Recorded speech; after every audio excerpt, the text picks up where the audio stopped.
it's a Bug's Life, for real. The whole time we're watching it, we're going, oh, it's like the Bug's Life. Like every time it's like, oh, like, Flick's doing this, but it's not Flick, it's Samurai instead. Nick hasn't seen Bug's Life, so he has no idea what we're talking about. So I'm going to watch Bug's Life and be like, oh, it's Seven Samurai.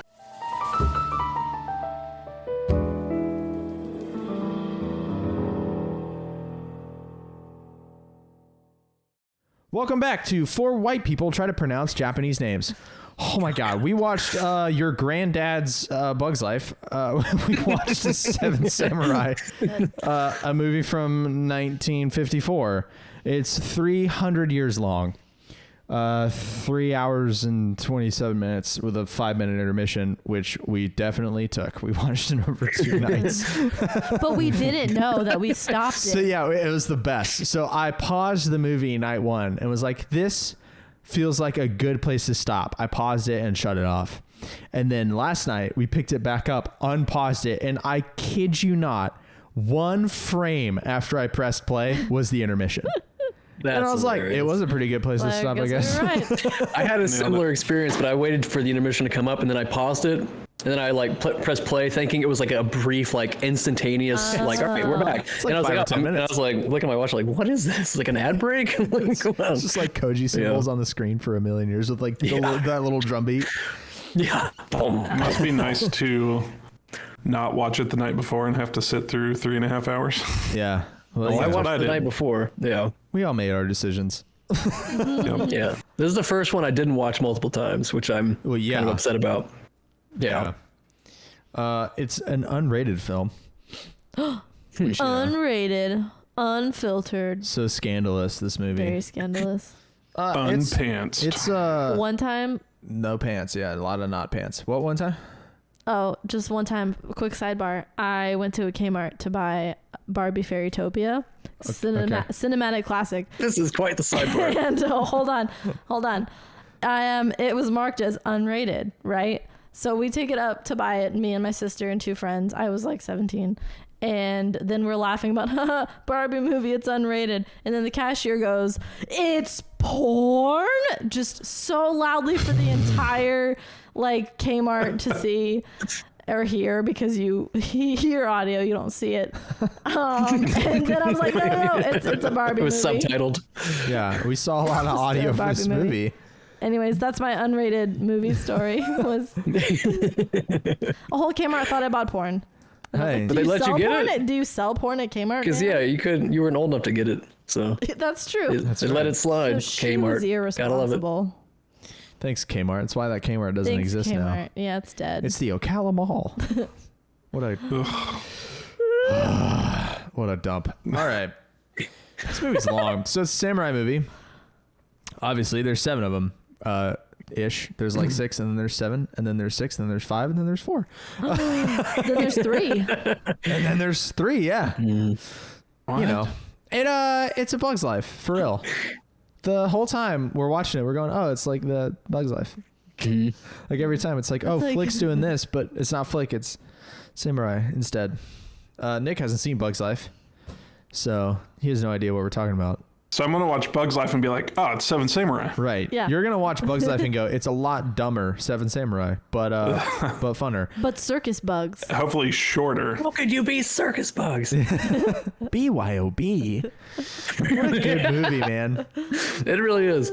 I had the great pleasure forgetting that you said this last week, that it was like a Bug's Life, and mid-watching it, I was like, this is Bug's Life. And I was like, I had to realize it for myself. So I was like, nice. This movie... one of the most influential films of all time, apparently. That's what we read. And obviously, Bug's Life is just a remake. There was the Magnificent Seven, Western movie, which this movie, when it was released in the U.S., was called the Magnificent Seven. And then when the Western came out, they reverted this back to its like more literal Japanese translation of Seven Samurai. When it was originally, did they say why they changed it? I guess to appeal to us more, because we like magnificence and not 7. I don't know. Maybe they thought they had to like zhuzh it up for America because we're so dumb. What's a samurai? Yeah. Well, samurai. Yeah, that's true. It's true. Samurai was the changed word, not 7. I'm an idiot. And then there's Salmon. What's the Tarantino one? Hateful Eight. Hateful Eight is there's Star Wars themes to bring up Star Wars. A New Hope is has a lot of the same small resistance uprising against a more populous and powerful foe kind of themes. This movie created the getting the gang together trope. Mm-hmm. That's what I heard. So, and that's kind of a thing in Star Wars too. And then there's that Mandalorian episode in season 1 where he's like defending the village. Like that's the Seven Samurai. Yeah. So super influential. Even movie. the Mandalorians in general kind of feel like the samurai because it's like this collective group. Or at least Kikuchiyo. I'm gonna mess up his name every time. Say it for me, somebody. Kikuchiyo. Kikuchiyo is kind of like Mandalorian because like he became one, but he wasn't born into it. Kind of thing. He wasn't a samurai when he has that moment. This kid is just like me or whatever. When the kid's orphan kid, yeah. That was cool. And then, especially in the last battle, not the final stand, but through the whole battle process, when samurai started falling, and with the young samurai kid who's got to choose like the lady or the samurai, I'm like, dude, this kid's Anakin. Like this is like heavy Jedi stuff. Yeah. So I don't know. Everything is Star Wars, but Star Wars is this though. Yeah. Really. Yeah. Star Wars is this. The transitions, the different swipes. The swipes. Yeah. Yep. It's very George Lucas. Also Star Wars. George Lucas was like, write that down. I love that. I'll do this in 2005. It'll be great. Can I copy your homework? Yeah, just make it a little different. Some of his transitions, the Shutters one, it's so bad. The actor that played Kikuchiyo was in the Japanese Imperial Army in World War II, but he was a photographer, so it's fine. He's also it's fine. one of Japan's most influential actors. Like that dude was he was in 18 of this director's movies. Wow. It's a lot of movies. So they were just hanging out all the time and making movies together. So that's pretty cool. Akira Kurosawa is the director. He also edited it. For what that's worth. Which isn't really common, right? No. Yeah. I wouldn't think so. No, because there's like a whole editing team now, but everything was different in the 50s, I guess. True. Probably. I don't know. You weren't there. Talking to my ass, man. Just making conversation. So, expectations. Let's do that first. Okay. I think that's like one of the most important things to talk about in this movie because, I guess I'll go first. The only thing I knew going in is that it was A Bug's Life, which is from I try not to do a lot of spoily Googling, but I kind of did when we pulled the movie out. I try not to do a lot of spoiler Googling for this show. Just for everything else. For my casual movie watching, I just will look up the plot first because I don't like to be stressed. But for this, I didn't want to, but I did see how influential it was and saw that Bug's Life was like a rip. And people told us, not that we can control the bucket, but to watch this before Kill Bill. I had been told a couple times. So I expected all of the samurai to die was my expectation. Oh. I figured that it would, where I thought it was going is all the samurai would die and then the villagers would rise up and actually do the doing. That's what I thought the movie was going to be. Do the doing. So, but not all of them died, which is kind of a pleasant surprise for me. I expected it to be more boring. And I like old movies. I think that was a runtime projection. I projected boring because it's a 1,000,000-year-long movie. And then we made the decision pretty quickly. We're going to split this in two. And that was smart. I expected it to be more convoluted as well. It was a pretty simple story. I don't remember really any of the character names. I'm looking them up on IMDb. She remembers the character names better than me because she's smarter than I am. Just a few. But I was I don't know the character names, but I know who they are, if that makes sense. I've got everybody diced up in my brain and I'm following the story really well because it's pretty straightforward. There wasn't a lot of subplot, Yeah. There was some subtext, especially with our boy, whatever his face is, Kikuchiyo. He had a lot of subplot. the one young villager kid The that was like lover boy? super pissed off. Oh no. No, the one Not whose lover wife was taken by the bandits. Rikichi. Rikichi. Yeah, Yes, Rikichi. He had some sub story that we learned throughout, and then the youngest samurai kid who was macking on the chick that got her hair chopped off. Just laying her in a name, bunch of she knew, flowers. but I can't remember his name. Yeah, I can't remember his. he had a hard one. Yeah, Katsushiro. yeah. He definitely did. We were so for the girl. Boy, we're so Lover. I like Lover Boy. yeah. And then my favorite one boy. was just the old man that was called Old Man. Yeah, Yep. he had the roughest voice. I also expected it to be more on the nose, like A Bug's Life. Yeah. Like they would have the bird equivalent, and then the like. I guess I should have known that it wouldn't be this, but like it's circus clowns in A Bug's Life versus actual samurai on Seven Samurai, so they kind of like flipped it there. But I'm gonna punch my microphone. But yeah, I don't know. That's kind of what I thought. You want to go Yeah, I can with your go. expectations? So I expected something very different. I thought this was going to be like a very long, drawn out drama, which I guess it was, but it was a very lighthearted, like it had a lighthearted tone to it, in my opinion. And it had a lot more of like comedy little bits kind of sprinkled in. So I was honestly pleasantly surprised. Like I was dreading watching this movie. I didn't want to watch it. Like I was expecting a lot of like long dramatic pauses where people are just like staring off into space, like thinking, they're coming, and then they like look. Yeah, and I was like get to the point. But there wasn't any, like it moved at a good pace. So like I said, I was pleasantly surprised. It wasn't what I expected.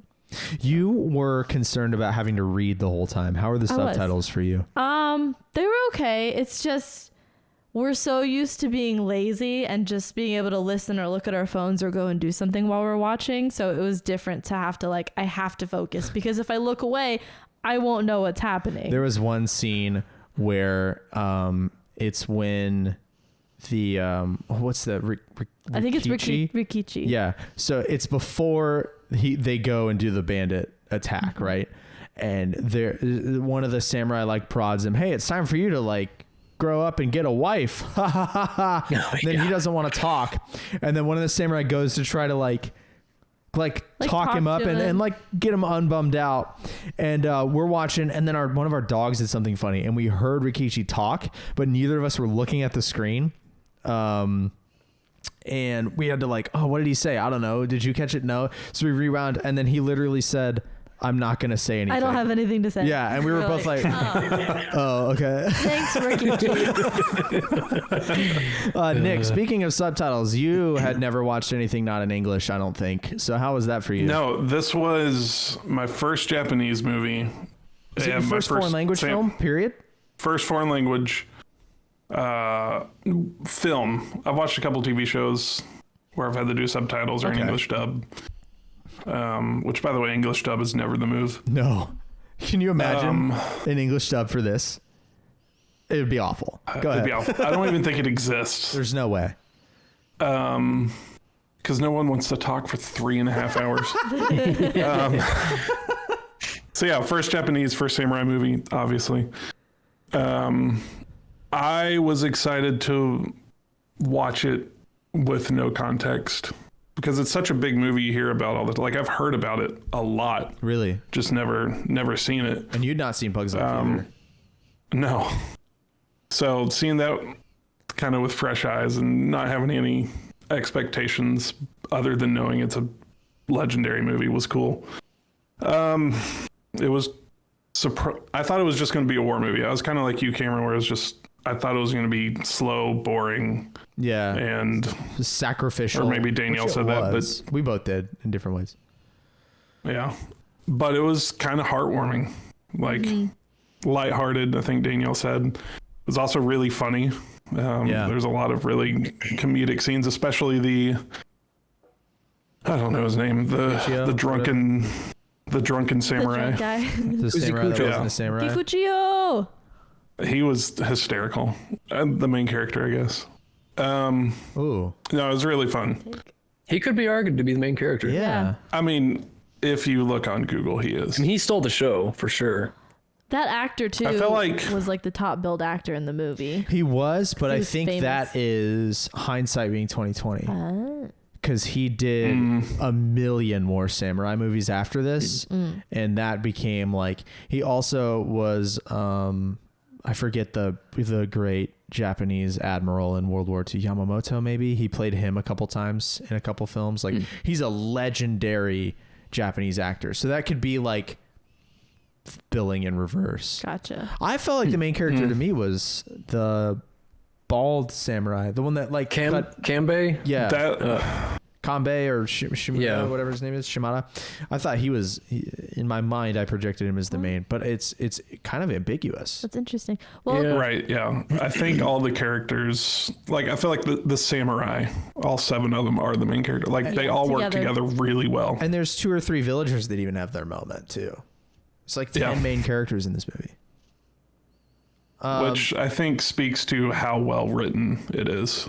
Yeah. Because I expected a 3.5 hour movie to have like scenes that could have been cut or like sub story that had no relevance, but like beginning to end, I thought it was really well written and felt like it didn't feel like 3.5 hours. I watched it in one sitting. It felt long. Yeah. It didn't feel like 3.5 hours. And I think that's because it was that well written. I thought some of the searching for the samurai scenes were slow at times. Yeah, those could have been trimmed down, but not cut. Right. Maybe. What Yeah. did you think going in?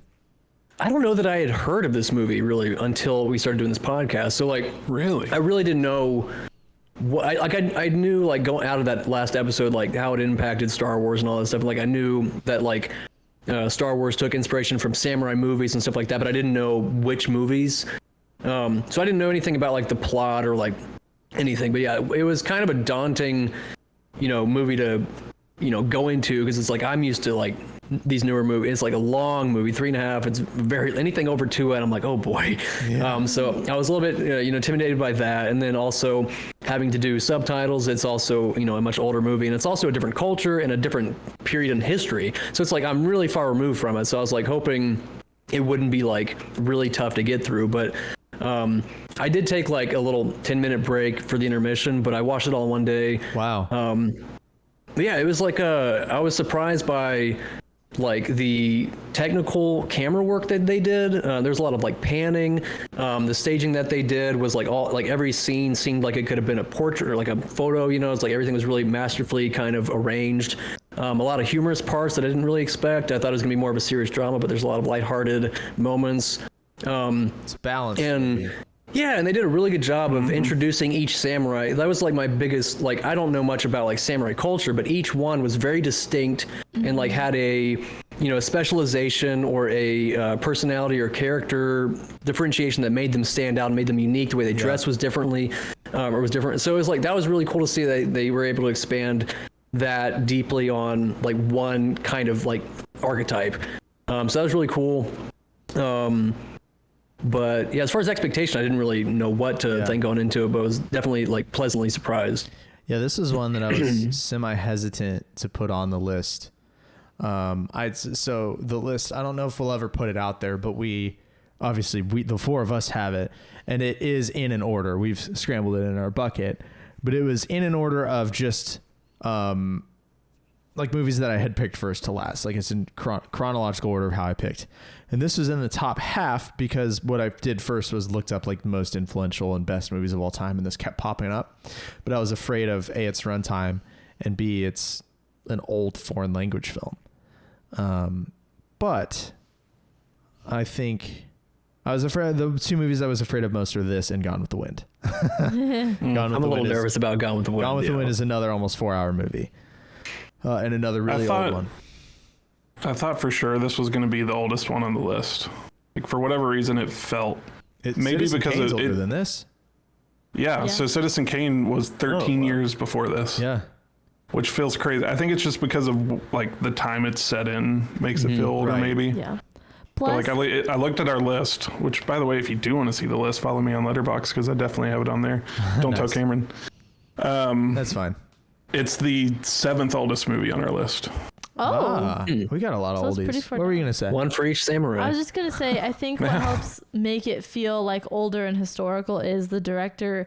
It had the sets constructed like to be historically accurate in that region of Japan. They weren't done like on a set or a sound stage. It was like, no, we're going to this region and we're going to use these materials and it's going to be an actual like village. And that's how the actor like to help them with their performances, to help with the feel, which I thought was interesting. I read that at this time in this release time, so the mid 1950s, more than half of Japan was still agricultural. So more than half of Japanese jobs were still agricultural jobs. So it resonated with the populace over there because it was like, oh, we still do that. Like, this is still what we do. We're still out here like growing barley and whatnot, which is interesting. And then in the years following it, it industrialized very quickly. But it was an interesting footnote in the articles I was reading about this film. So I really didn't. This was the only movie so far. Ooh. I think so. I think this is the only movie so far I did not take notes during, which hopefully does not negatively impact this show. But I just like, it seemed like I was following the plot very well. And a lot of my notes are like trying to be witty or come up with topics or whatever. And this one, I definitely just was like, nope, I'm just going to watch this. And it was good. I struggled a little bit. I mentioned this a minute ago with the gathering the samurai part when the villagers go and they take the rice. And do you kind of want to talk through like the steps of the movie? Yeah, like let's do that. So they're so then we know what we're referring to. Yeah, so there's really kind of two basic parts, really three. The villagers have a history of being attacked by bandits. For Bug's Life, it's Hopper and the grasshoppers taking the food, and it's exactly the same thing, but it's not. Like with the grasshoppers, it seems more of like a protective deal. And in this, it's just bandits being wild, it seems. Bandits be wild. And just stealing their food, killing, stealing women, and then leaving. And not like some sort of like, we'll kill you if you don't give us food kind of deal. So that differs a bit from the children's Bug movie. And then the villagers are like, well, how do we defend ourselves? We can hire the Rikichi or whatever his face is. He's like, we can hire samurai, and he kind of gets laughed off. Well, first he wants to fight, and then he's like, we can hire samurai. We need some help or something like that. We need some professional help. So they go off to some other village or city, even like it seems significantly larger than the farm village, to try to recruit samurai. And that's when we get, this was one of the first uses, if not the first, again, take everything we say with a grain of salt, but a plot device of we're going to have an action scene with a character that is not related to the plot of the rest of the movie with the purpose of establishing the character. And that is the oldest samurai guy. That's kind of like the number one dude. We see him cutting his like bun off and like shaving his head, which is a thing that's I read and I researched this so briefly of like a samurai like denoting his status, like lowering himself, but he's doing it to disguise himself as a monk to save a kidnapped kid. And we get that action sequence, and it's not related to the plot, it's not related to anything else in the movie, it's just establishing this dude as like a good guy samurai. Then we have like an hour of samurai gathering. Yeah. It reminded me of Ocean's 11, which is another get the band back together movie, but the original one I'm talking about, the one from the 60s. But both do it, yeah. I haven't seen the new one, but it reminded me of the 1960s Ocean's 11 because it takes forever to get the band together. And we tried to watch you tried to watch it with me and fell off because it takes so long for boring. Frank Sinatra to get the boys together. It takes so long. And it was similar in this. But what made it feel like it took long for me is they don't like actually get any samurai past the first guy and his apprentice for a minute. And then they're like sleeping in a stable or something. Like not just sure what it just is. a collective. Yeah, it was like a hostel or something. Yeah, I was like, is this just free lodging? Or like, what is this? But the scenes in there, I was like, yo, we could wrap this up. Yeah. a little bit. Like it wasn't That like like enjoyed hillbilly those, though. guy, I was like, all right, enough of this guy. Like him being so like shrilly yelling and like shrieking at him. I was like, all right, get out of here. Yeah. Like, I you're liked done, buddy. the young guy trying to hit him over the back as they came through the door so that they could test that to was see cool. how good they were. Yeah, they're testing Samurai every time, and he tells his apprentice, the old guy that shaved his head off. What was his freaking name? Kanbei. Yeah. He's got an apprentice, and he has him stand by the door with a big stick over his head and try to hit as hard as he can every samurai they come through, because he says a true samurai will not get hit. Which I was like, that's awesome. And then the first dude comes in and he definitely doesn't get hit. And I was like, this is awesome. And then none of them get definitely hit. doesn't like it. Yeah. He was like, I'm out of here. None of them get Except- hit. And still Kikuchiyo. He definitely gets hit in the face because he's Which drunk. one recognized what was happening and was like, are you serious? Which one was that? Yeah. Was that his old This buddy? is a joke, right? Or was that a different guy? Was that the archer specialist? Or was it? Is that Flower Pants guy? I don't No. know. I'm trying to remember because there was one guy can that picture saw him. what was I don't going know. on. It wasn't I don't know if it was. it wasn't the stoic slender guy. Gorobe, the guy that was the archer. He was a little bit heavier. Okay, I think that's. I think you're right. Cause he like smiled at him like really, and not like, but he had another friend that like knew him, so I thought it was him at first because like Because the he would friend know that his knew him antics. is the third guy that survived at the end, right? Because it was him, no, the he apprentice. lost his buddy. No, I We thought his have the buddy lived. archer. He said we survived Well, again. there were like two that were like. That's I feel true. like there were two that were he kind kinda of knew. friendly. Oh, And- okay. But I mean, he mourned pretty. Like he had that moment of like, my friend, when they bring him back, like on the. Is that the one that died Whatever. because Kikuchiyo went Yes. and got the second gun? Yes. Yeah. And He was too proud. well, he was jealous. Mm-hmm. Because our stone cold killer, my favorite samurai. Man, yeah, that dude what a Boss. was badass. awesome. Yeah. When he died, I was kind of like, yep, It was that sad. serves the story well, but that was the hardest one for me. Sad. Yeah. Anyway, that's kind of the first part of the movie as we gather the samurai. gather the Then we samurai. get to the village itself, and the reason they have a hard time is that the samurai are doing this pro bono, just kind of like as an honor thing. Like, we'll feed you while you help us, but we don't have anything to give you. Yeah, the farmers can't afford it. So that's why they're on the struggle bus there, and they kind of get some older dudes to help them out. Then we have the I want to say training montage, but it's not a montage. But they're like training the villagers, They're building a wall. destroying to a protect, bridge. Yeah, destroying a bridge, like creating protective barriers to guard the. He's like a moat too. Yeah, Yeah. they build a moat to protect the village. Yeah, they're from attack. fortifying the village and Yep. All four, training the village people. The village entrances are conveniently north, south, east, and west. So they have like different. They station different samurai with different villagers at each, and blah blah blah. And then the third part would be like, I guess, storming the fort and the whole fight scenes. That's kind of how I would break up the movie if I had to. Yep. So, I would agree. and Yep. it's long. Each part's like literally an hour. Yeah. It's kind of hilarious. The middle part has the most comic relief though. We have the love story in there between the youngest samurai and the girl that gets her hair chopped off by her dad.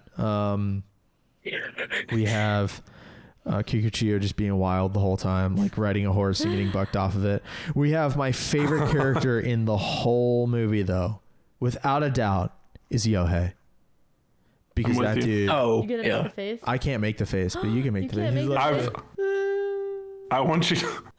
He reminded me, Nick, of like Barney Fife in Andy Griffith's Show. Yeah, a little Like, bit. you know, Barney has this Very really expressive. very Expressive, expressive, yeah. overly animated. Yeah.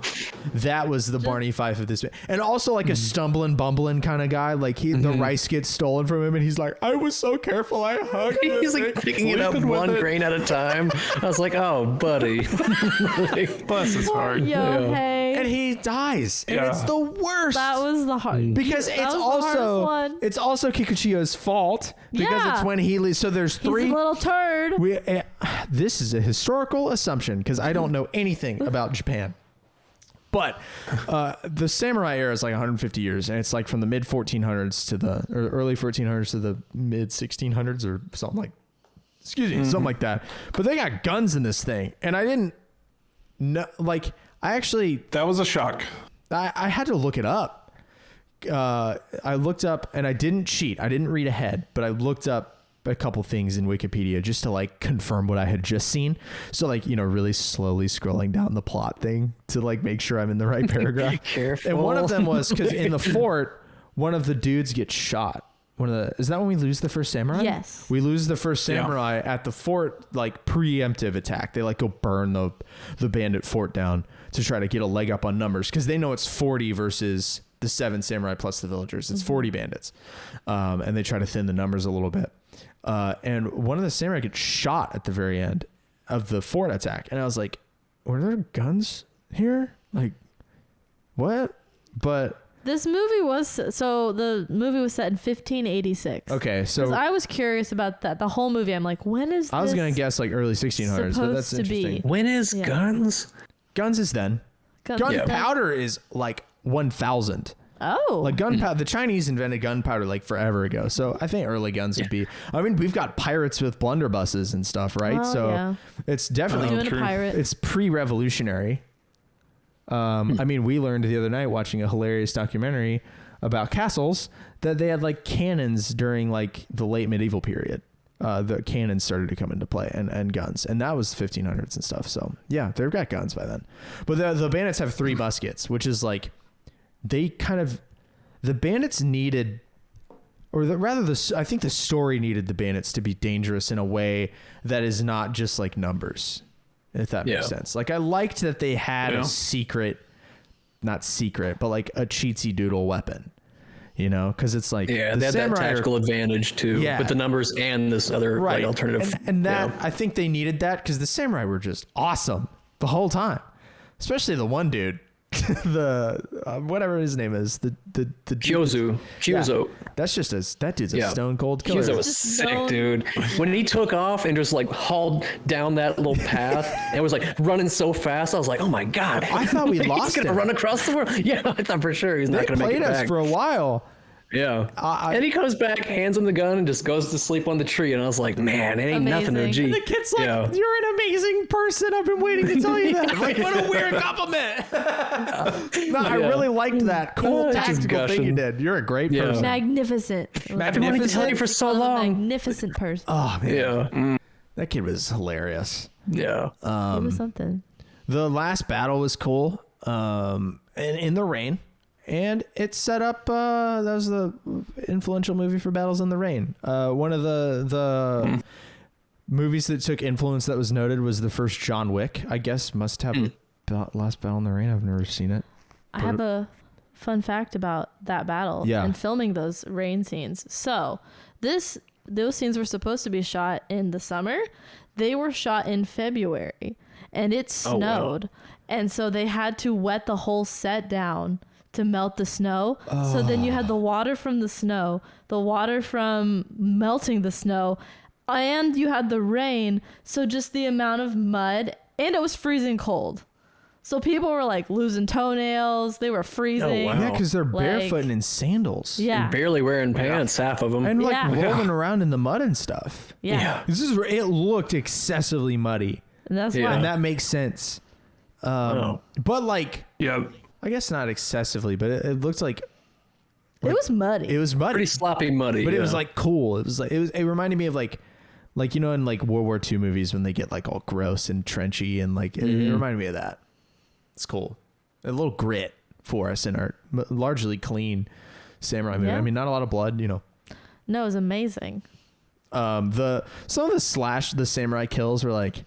I mean, he just kind of hit that guy in the back a little bit. Yeah, kind of stagey. Yeah. But and some of this like homemade spears, I guess. Homemade? I don't know. Yeah, well, some of the spears that the villagers had, I was like, that's not gonna kill anyone. Yeah, but, and then it made me laugh a couple times. Very dull on the end, it looked like. Because their strategy for the last battle is like, we'll let one bandit, because all the bandits are on horses.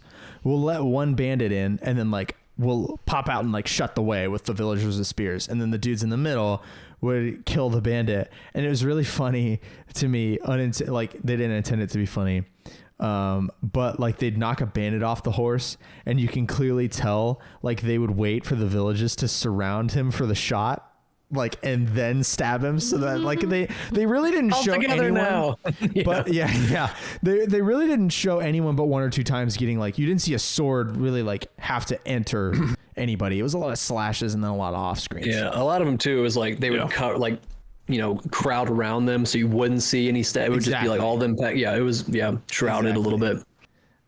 Which is also very 300 doing the bottleneck kind of thing. Yeah, like definite strategic warfare, which is why that's why it works. That's why the samurai were able to do so much with so little. Good movie.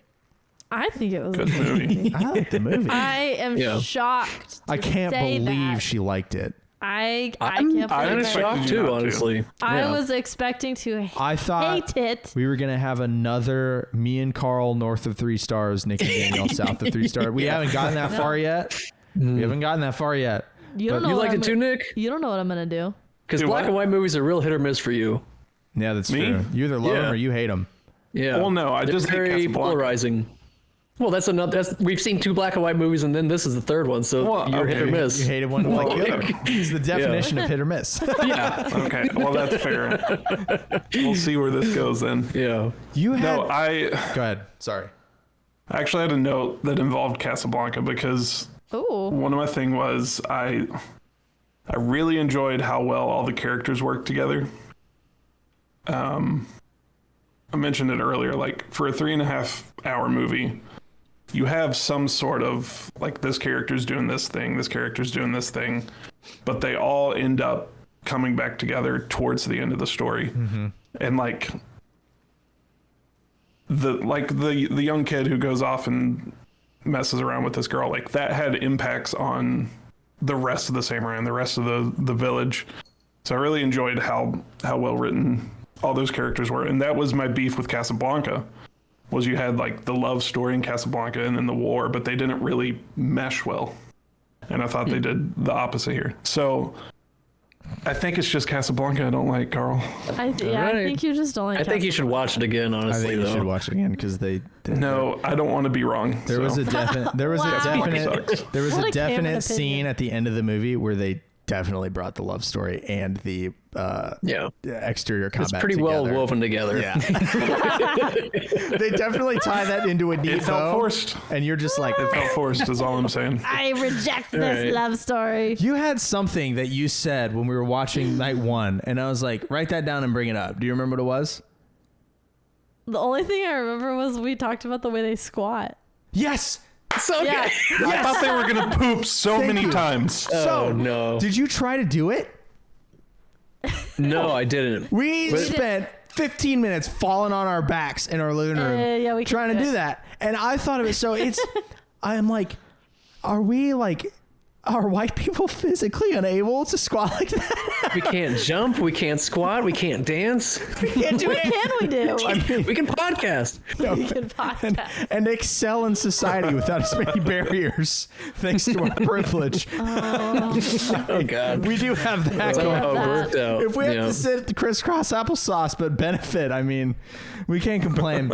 But no, I remember being in Savannah and we walked like behind a pizza place and there was an Asian guy like on his smoke break and he was squatting like that, like ripping a lung dart. And I'm like, I don't think I can. A lung I don't dart. think I can sit like that. But we were talking, it's like, it's got to be a little harder on your hips, but your feet stay flat. So I feel like you could do that I feel like it's forever. gotta be easier. It's probably better posture. Yeah. Like And it's you got to rest be- your arms on your like thighs, and it seems like it's probably.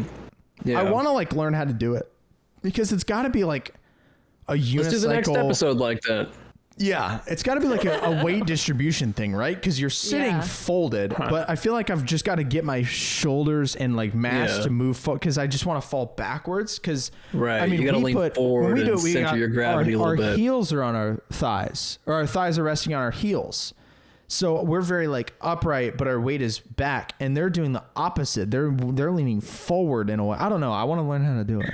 Yeah. Well, you bringing that up kind of reminded me of like another point that I like, not really a point, but just an observation where it's like, there's things within this movie that like, even if you do know film, it's like the cultural significance I don't get, it's like the squatting thing. It's like, that's just not something we do. Right. So like some of that stuff can be lost on me.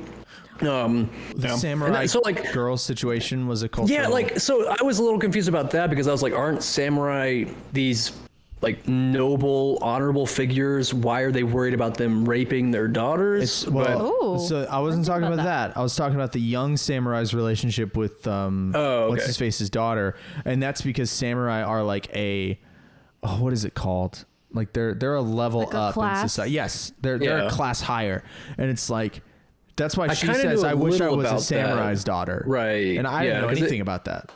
But then that's why I was like kind of confused. I was like, okay, the whole plan was let's go get some samurai to help us, and they bring the samurai back, and they're all like hiding, and I'm like, you guys, what are you guys? Yeah, I do didn't what you think want. about So that, Carl. So I was a little confused about that. I was like, why are they scared of them? This whole plan was to get them here. They didn't want the samurai to take the women from a perspective of they're samurai. Like the women are gonna like them. They're they gonna won't swoon like and us go any- nuts. Yeah, Yeah. that's what I thought. Well, and they've got don't love our women because we want our women. and there's the point of contention from the other side of the aisle once it comes out that they've got samurai armor, like the villagers had armor from killing samurai. In the How did they kill samurai, but they can't kill bandits? That was another question I had. I was like, they said defeated samurai, but I'm like, they're still samurai. Well, like, I think it would be like one samurai comes in and tries to cause trouble versus 40 bandits. Like it's easier to mob one bro than it is to tactically organize against a. So there's some stuff military. like that I was like a little confused on. But then I guess Kiko Chiyo was explaining how like the samurai turned them into these things. So I guess like rogue samurai became sort of bandits themselves. Yeah. Because I expect, that was one kind of other thing I expect. I was like, samurai are these heavily armored warriors. And in no part of the movie, except for like that one time Kiko Chiyo puts on the armor to like make the point, do we ever see an armored samurai? In fact, the bandits are dressed like samurai. But then we find out it's like they're not really samurai, they're Ronin because they don't have masters. So I was like, oh, okay. So there's a little bit of a distinction, but I'm like, this is when you really have to like kind of know the culture. And I was like, I just don't. So I had to look up a lot of stuff. Same. But but it didn't take away too much. But there's just some parts where I was like, I don't really know if that gesture made sense, but maybe in the culture it did. You know, one of the things that I thought, and I didn't care to look this up, was the old man, and they were calling him old man. And I said to you, I'm like, I bet that's like.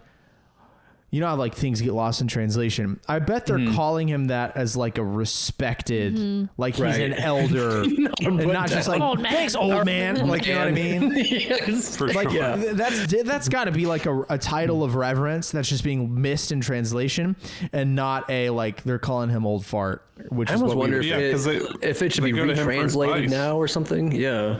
Yeah, He's the wise old man. right. So it's definitely like. Some of it's lost in translation. Some of it is us just being painfully white. Yeah. Which, you know, we're trying out here. Sorry. We're trying. We're trying out here. Don't know a lot about Japan. Maybe one day I'll watch some documentaries. We'll revisit it. No, very pleasantly surprised at the film.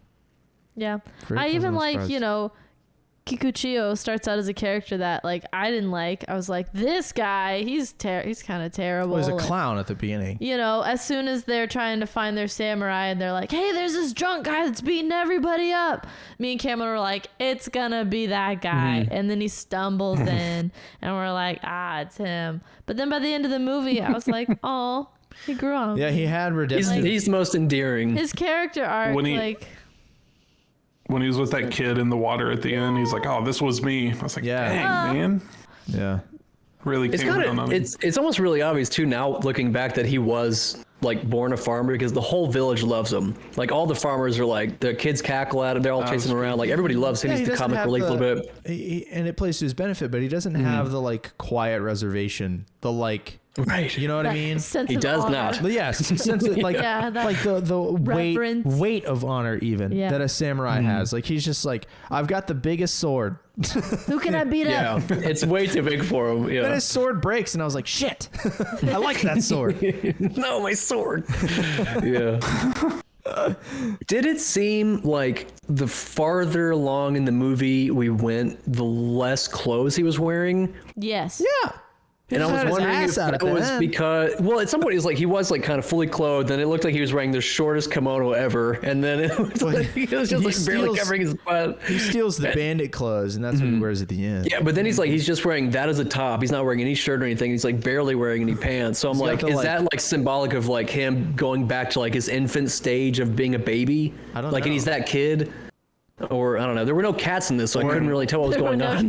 Yeah. Or it was like, I don't know him like the more caution he throws to the wind in battle, the less he's wearing, because you're right, something like that. He's got nothing on but the top, and then like the sumo wrestler butt floss, like that's what he's got. Yeah. Speaking of the butt floss, he's wearing that when he caught that fish, which is Schmeagol. Yeah, well, and the fish that was clearly dead. Yeah, didn't put up any fight. He's even like wiggling it when it comes up. I'm like, all right. Yeah. I don't know. He's the most interesting. He seems the most maybe. complex. Yeah. Yeah. Does he have growth? Does he?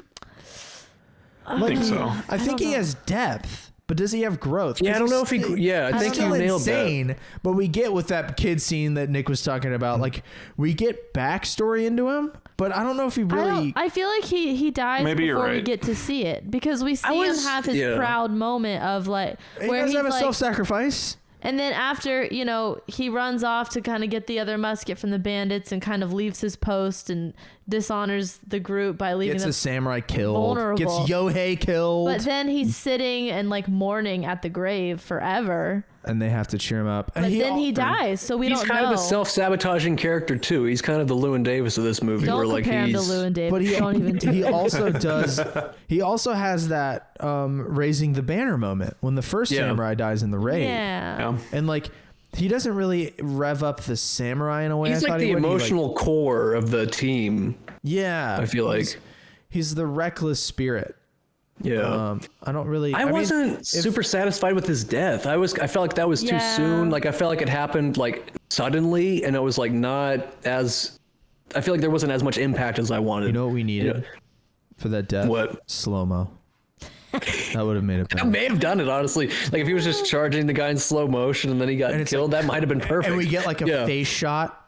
Yeah, like it just felt too distant or removed. Like I was just like, what? That's it? More slow-mo. This movie could learn a thing or two from 300. I was wondering, like, do you think this would work if they did kind of modernize it? Not like remake it, but like if it was colorized and like stylized in a 300 way, would it work still if they kept the core story parts, or would it just be? They did, but they remade Magnificent Sevens, so not this. I don't know. I don't know if it would have the same charm. I feel like they would have to change it. They would have to make it more. Like it would have to be grittier. Not even have to. They would make it more Hollywood action film, and this was not an action film. What kind of movie? Part was of what I appreciate about it is that it was just classic. Exactly. I don't know. I'm with you. It was more, and it had that definite old movie feel that I enjoy. In that it feels just generally that slow burn, calmer. Yeah. Like Hollywood is trying to give me hypertension these days. Right. Like even the long drawn out battle, I was like, I wasn't really stressed. We were paying attention, but it wasn't stress. That's got to be so much about the edit too, because like you look at newer action films and it's cut, showing you different angles, constantly popping. You're like, God, these were all very steady cam shots to where you almost feel like you're there. Like it's like, because I don't have to pop around. It's like I'm just kind of sitting here and kind of just panning around like I could if I was there. So it felt a lot more. The last battle, you can definitely tell, like, all right, the camera is up in a hut out of the rain. Like looking down while they're chasing a horse around, and Yakety Sax is playing in my head. But like. And is some of it like the look of film and the feel of old film? Like, I just don't know. I don't know enough to know, but I just know that I like old movies more than new ones. Yeah. I do have one complaint about the quality of the audio at points was kind of rough or like blown out. I was listening with like these headphones and maybe that was the mistake. Scenes was pretty rough. So what I said to Danielle was, one of the things that modern movies definitely benefit from is microphones that don't peak as soon as someone gets remotely loud, because that's what it was. Is like what's his face? Our boy that we were just talking about, Coco Puffs. He definitely like he peaks the microphone like more than anybody else, and he's like yelling all the time, and it's like, man, and I don't know. Well, Nick, you were trying to get a word in a second ago. What were you going to bring up? Yeah, I had a couple notes on how it was filmed. They did have what you were saying, like multiple angles and multiple shots and multiple cameras rather. But a lot of what he does was with a single camera. So you have, instead of using multiple cameras from multiple angles to tell the story, he would have a single shot and then move the characters around in that frame. Single cam versus multi-cam. Which comedy. apparently, and obviously I'm not a film person, I've just learned all this today, but apparently that's called character blocking, where you kind of keep people out of frame and like essentially reveal things just by moving people around versus moving the camera around, which is cool. And that probably had a lot of impact on how the like people acted. Like you got to be aware of, if you're looking at the camera, you got your back to the camera, how your faces, expressions, you know. I wonder if it's more like stage performing than, Yeah. you know. Yeah. So the term character blocking comes from theater. Oh, look at me. Where you have a set stage. So look at you, you're so smart. Accidentally being right. So it's a lot of like choreography of the characters in a scene versus moving the camera around the characters, if that makes sense. Yeah. More weight on the actor performances. We were saying Citizen Kane came out first. Yes. Citizen Kane was the early 40s. Because he had the deep focus too. And I'm wondering, so do you think that had any impact? Okay.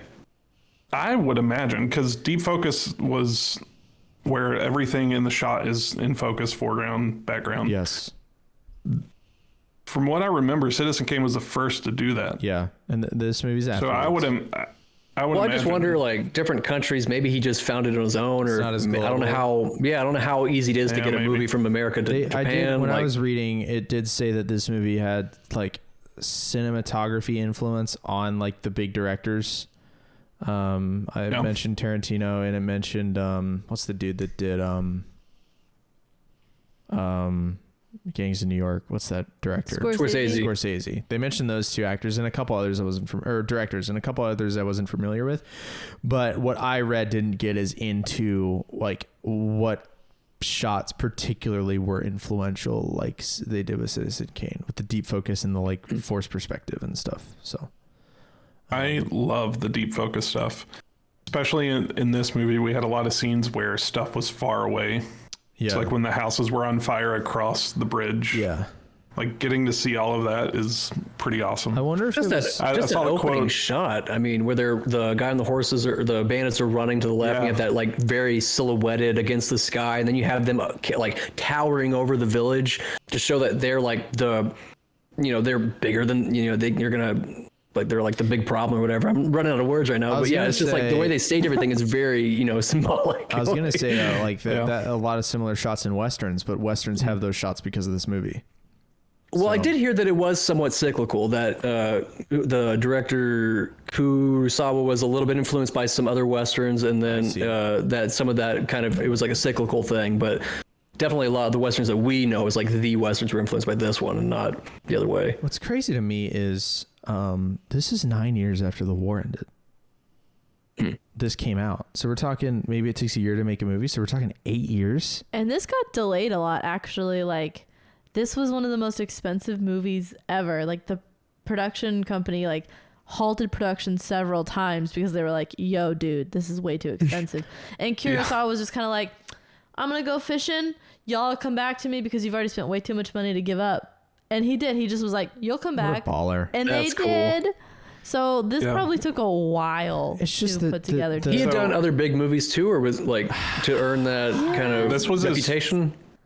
This was his first samurai film. I don't know where it's at, like in his catalog.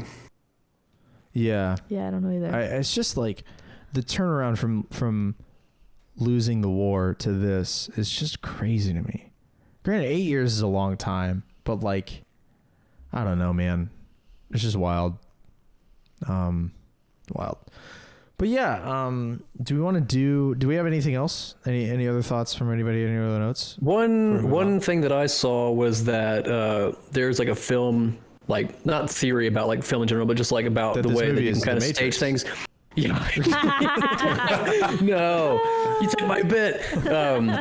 No, that basically that the movement of basically if a character moves from right or left to right, they're more perceived as a good character, whereas if they move right to left, they're more perceived as villainous. And like by and large, the bandits always move right to left across the screen, and the same with like the farmers, the samurai, almost always left to right. There are a few scenes that kind of contradict that, but for the most part, that's like throughout the film. Is that? And it's like, then do something for that. Like, why? I don't know. Right, I don't. Like, I don't. is that a hallmark of? It's like just a subconscious Eastern thing, and I'm not sure. storytelling, or Well, that's what I wonder, because it's like, doesn't Japanese read right to left? I don't know. I think so. So that would be the opposite. Because he was crossing out the things. He did start. Which was also really cool that they had that little kind of Right. map to cue in. That was a really cool motif. He's a strategist. It was brilliant. Yeah.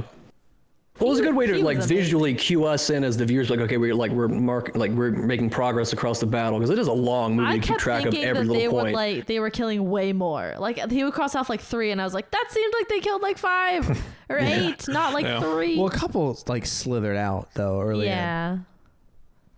Maybe they're accidentally killing each other. That's an interesting note though. Anything else? Anybody? If not, we'll go right into ratings, and pick some star ratings. So, who wants to start though? I'm most interested in what Danielle and Nick think, because I probably know what Carl thinks, because I know what I think. So, and we're the same. It's just no. It's funny to me that you and Carl are the same, and we're not the same, even though we're married. I would not have I would not have expected that. I don't think that I would agree with Carl so much, but I definitely Yeah, that's you. kind of funny. I definitely do. Hey, we've got the same glasses on. Glasses you know, boys. You know, Yeah. you gotta wear weird Yeah. glasses. It's R.I.P. Mitch Yellow Hedberg. sunnies, black shirts. Yeah. Yep. Why don't you go first? I can go first. Okay. I thought about this ahead of time because I really didn't know what I wanted to do. I think for me, Nick, I like the way he said it. This movie was very balanced. And I think that's kind of, when I think back to the movies I haven't liked, is that they haven't felt very balanced. Like Inside Llewyn Davis didn't have a lot of heartwarming tones, which I No. know that's not the point. It's a miserable movie. I like a movie that's balanced. Same with like Gangs of New York or That movie sucks. Citizen Kane. So I enjoyed this movie way more than I expected to. I don't feel like it dragged on. The last over 3-hour movie I watched was Avatar: The Way of Water. And about an hour and a half in, I was looking at my phone and I was like, dear God, I'm only halfway through. And like the whole final battle of that was like just pain because it's so stressful. But this, like, I wasn't stressed. Even when kind of things fell apart a little bit, I was still like, okay, we're going. And, I don't know, there was still just heart and story behind it all. So, you care about the characters, you care about the villagers, the samurai. So I was really torn between a 3 and a 3.5, but I think I want to give it a 3.5. Which is crazy to me that this is going to be higher than most of the things on this list. Right. Well, it's For me, it's but a legendary movie though. It is. And I don't know. I liked it. I wouldn't want to watch it a lot because it's really long. I know we normally end with Nick, but I want to jump right to him. All right. So I have a couple notes here. I think I'm with a lot of what Danielle just said. One of the biggest things for me was the character development, or not even necessarily development, but just how well they work together. Obviously they're samurai, so that's pretty central to being a samurai is teamwork. Yeah. But I don't know. It was cool because there was a lot of characters, but I cared about them all. I even cared, like, I got upset when the guy with the crazy face died. Yohei. Right? Like, Yohei. he was sort of a minor character, but I still, like, he died. I was like, oh my God, no. Yeah. Like, so I cared about all the stories, and I thought all the stories worked really well together. The way it was filmed was also awesome. The deep focus, the way he would move characters around the camera, like we were talking about. And for me to pick up on stuff like that as a non-movie, non-film person, like that says something. Yeah. And for me, like a special movie. and to recognize that influence without having seen like stuff like The Bug's Life or getting all the Star Wars and how everything correlates, like, don't know. I think it's telling of how good this movie is. I did make a note last night, and I'm reading it now, and it feels kind of crazy, but maybe it's not. I wrote down, is it a masterpiece? And I think the answer is yes, because definition of masterpiece, it's a work of outstanding artistry, skill, or workmanship.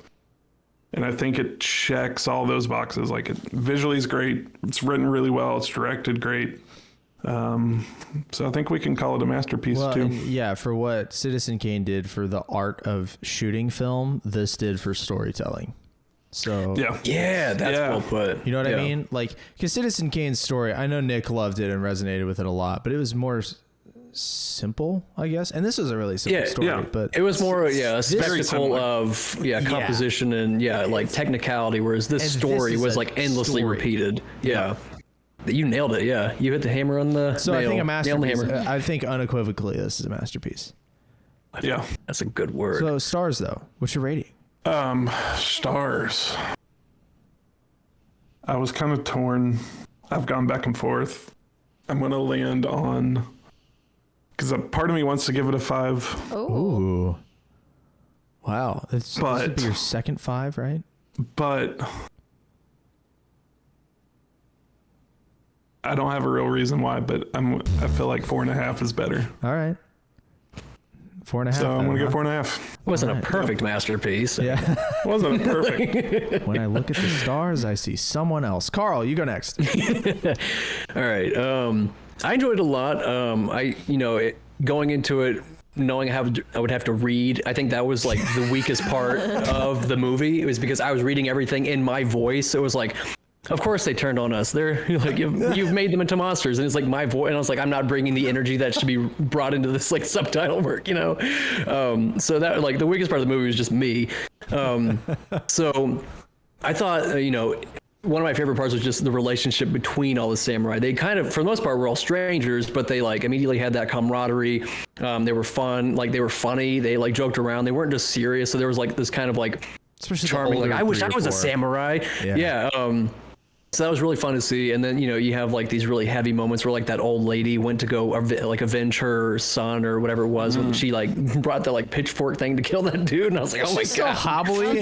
Yeah. I was like, yikes. So there was just a lot in this movie. I feel like we've kind of talked on everything about like the camera, the staging, the composition, the influences had across culture. I'm kind of with Nick about the 4 or 5 or 5. The thing keeping me from the 5 is that I don't think I could watch it again as much as I've watched like Pulp Fiction or like the other movies that I gave a 5. So I think 4 or 5 is probably where I'll keep it. Just a short and sweet summary, 4 or 5. I think I'm also going to go 4.5, and not quite 5. I'm more torn between 4 and 4.5.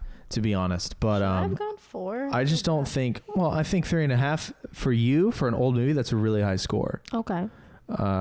Compared to what you've rated I feel like most of your films are below the 3 mark. They are. That is so you're just a harsher critic than the rest of us, which is hilarious. Yeah, weighted GPA, that's like a 5. Yeah. So no, I don't know. There's to go off of your would I watch it again? I don't know. I feel like if I saw it on like TCM or the older like cable channels, I'd stop by for 15 minutes and be like, oh, I liked this part. But no, I don't know if when she leaves town I tend to watch a lot of like old crap. I don't think I'll be firing up Seven Samurai. And I think the only movie I've given a 5 is Pulp Fiction, and this was not as good to me. Which is probably blasphemy because it's so influential, but it is what it is. Right. Excuse me. So yeah, no, 4.5 is great. Very good. Very up there with Citizen Kane for me. I definitely get why these two are like 2 of the most influential films of all time. Like, of course. And like I said earlier, it's Citizen Kane was cinematography and this is storytelling. It's Bug's Life. It's Star Wars. It's so many things. It's Westerns. It's everything. It's Seven Samurai is so many things. So no, a great movie. I really enjoyed it. And I figured I would, cause it's old and I'm old, but, and I'm very I don't get bored very easily with like No, you don't. traditionally boring things. Like, you know, when she leaves town, I'm like so stoked to like drink beer and watch 5 hours plus of World War II documentaries. Which, if you're looking for one, the greatest events of World War II in color on Netflix is freaking awesome. Color. So yeah, it's color, Nick. You'll love it. I don't not like black and white. I'm kidding. I would love to see this colorized though. Because like would him, not like him like to laying see in the it flower poster. fields. I want to see what it would look like. I want to see what's actually like Yeah. there. Here's why- I wouldn't mind some pictures of what it was. Here's why I have prejudice against wanting to colorize things in black and white. And this is probably unfair, but it is for me. When the Andy Griffith Show went color, it was not as good. There is something about the like the charm of like the antiquity or whatever of doing it the old way. But yeah, it's part of me just wants to see. I just want to see. You know what it's kind of like to a lesser degree is like reading, because you get to like, I feel like it leaves more for your brain to kind of literally color in the Yeah. pages. I did enough reading in this movie already, though. I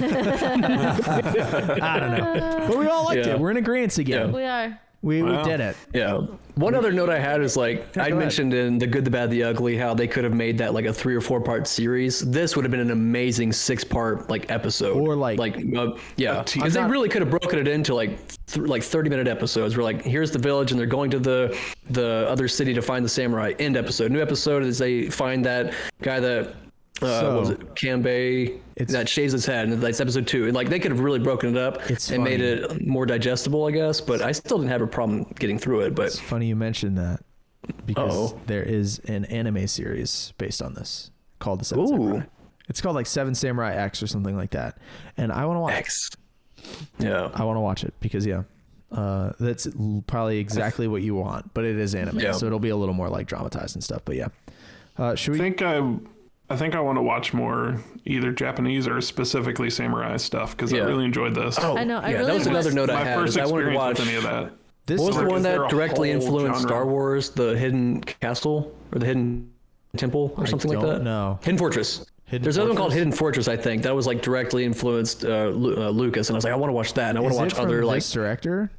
Yes. Oh, I want to watch a lot of other. Yeah. So that's where I was like, that's another like. Put that marker. I was like, I want to see other things that he's done. Like, and put like, that I'm in really the list intrigued. for next year if you can remember to add it tonight. Hidden Fortress. Not saying it'll I'm make gonna it. add it right now to my list. Yeah, add it because there's like 9,000 movies for next year. We'll see what happens. But Sorry. we're gonna have to trim. Well, we Yeah. could do this show for 40 years for real. So maybe we will. Yeah. You don't know me. All right, should we pick a You movie? don't know me. I really Let's kind of do it. want to stay in like a Spirited Away or a Kill Bill. Like I kind of want to stay in this vein. I would now. love to get Kill Bill, or Yeah. I But still. the bucket hates All- us. yeah. So it's not gonna happen. I would give it all away just to watch The Godfather. I'm just telling you. Truman Show. I want 2001: A Space Odyssey. The Muppet I just movie. want to watch Truman Show. I just want to watch Do the you have a Muppet movie. ticket? No, I want you to Okay. shake the bucket. Oh, okay. Let Phoebe pick. I thought you just Imagine. wanted me to hold it. Phoebe, you want to pick the bucket? No, she pulled that out. She doesn't have that'd any be nuts. hands. All right. Oh. I pulled L.A. Confidential. I don't know what that is. Oh. I don't know what that is either. I've never heard of that. Expectations. We've never heard of this movie. A 1997 film featuring Russell Crowe and Kevin Spacey. What? Oh, No. you know. Oh, it's a crime/crime. Slash crime. Crime/crime. Crime/crime. It is a 99% on Rotten Tomatoes. Whoa. That might be Nice. one of the highest. That's a lot of Yeah. percents. I definitely saw 100% on Rotten Tomatoes for this movie we just watched. Nick Danny DeVito's in it. Nice. Yikes. Nick loves Danny DeVito because he's short. Yep. No, this might be like kind of what I've been wanting. Is it like a copy crime? Is it like a noir crime detective kind of thing, or what was it? I'm not sure if it's so. Let's read the synopsis. Three policemen, each with his own motives and obsessions, tackle the corruption surrounding an unsolved murder at the downtown Los Angeles coffee shop in the early 1950s. Ooh, So that is noirish. The 50s. I've kind of been wanting to watch a noir. We have a noir. We have two noir in the list. Remind me? Maltese Falcon. Can I be dumb? What? Yeah. What Sure. What word are you saying right now? Noir. Noir. What does that mean? How do you describe Tune in noir? next week to just. Yeah. Never mind. I'll Google it. We'll Google it later because like I know what it is in my brain. Yeah, it's but a I word I don't can know what it say, is but I don't enough know to how to define articulate it. it. Yeah. But yeah, we're gonna watch A genre of crime film Yeah. I feel like noir films have characterized like by VO. cynicism, fatalism, Brooding. Yeah. moral ambiguity. Like Diners in the Rain with like a voiceover of, I really thought that I had that one. You know, like He that definitely like has, Riverdale. A trench coat, Yeah. a trench coat and like a hat. trench coat with the collar up Yeah. under a fedora, Yeah. and it's like, but he's got his hands in his pockets, but his shoulders are high. He's a newspaper. Yeah. Take Rick Blaine from Casablanca and make him solve a crime. Well, actually, Hi. funny you mentioned that. No. We're watching Maltese Falcon, which is Rick Blaine from Casablanca in a noir film. Really? Yes, it's Humphrey That's what's Bogart. up. So, I I'm excited knew about that. all right. Well, we're gonna watch LA Confidential, whatever the hell that is, and Hey, I just wanted to point out Frank Sinatra's in LA Confidential. well, that'll be 5 stars for me. And tune in next week to see if that's real, and we'll catch you in the next one. See ya.